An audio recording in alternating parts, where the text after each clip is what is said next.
Good day, this is Professor Will, CBMD PhD. Today is Monday, October 4th, 2021. It is 5:45 and 37 seconds, p.m. Eastern Standard Time. And today's video diary, domestic abuse. So let's hop to it here. In today's video diary, I would like to talk about my experience with my relationship with my mom's boyfriend, which has been very aggressive over the last few months, maybe longer. At the beginning of this entire thing, I made it very clear to my mom that if her boyfriend wants to be friends with me, that he'd need to respect my misophonia condition and respect boundaries. At the beginning, I made it clear to him that I don't watch television, I don't listen to the radio, I don't watch YouTube, and I don't read the newspaper, and I do not wish to be exposed to a negative poison environment. I started visiting my mom for breakfast at her new house in the spring, and that is when the fight started. All he seemed to joke about at the breakfast table was getting drunk, drinking booze, and being impaired, which made me feel uncomfortable.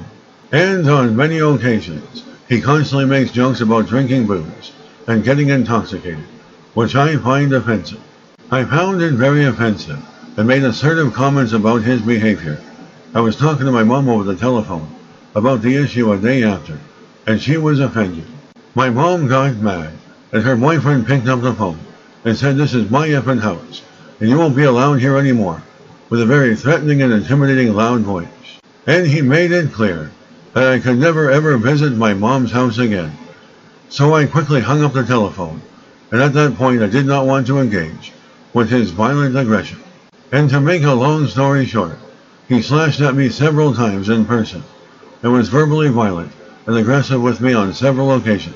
He knows I don't like the radio, television, YouTube, or newspapers, and I don't wish to discuss any of those topics with him. Yet he continues to talk about it to me, especially after I told him I don't want to be exposed to such nonsense. I can't be bothered with jeopardizing my mental health over news or politics. The last domestic incident was Thursday when my mom and her boyfriend took me grocery shopping. The day was well, and I was feeling good.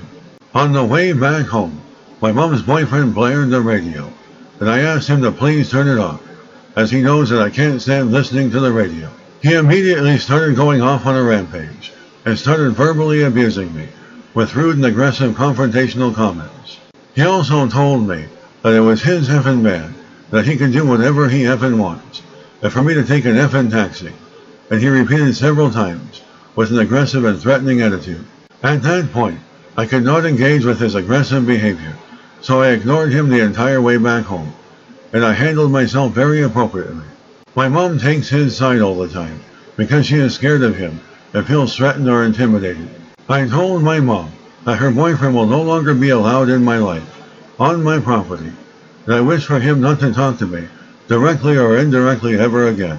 In other words, he can take his violent attitude someplace else. It is 3 strikes you are out with me, and that this behavior has been going on for a lengthy amount of time, in many different forms, and the harassment won't be tolerated.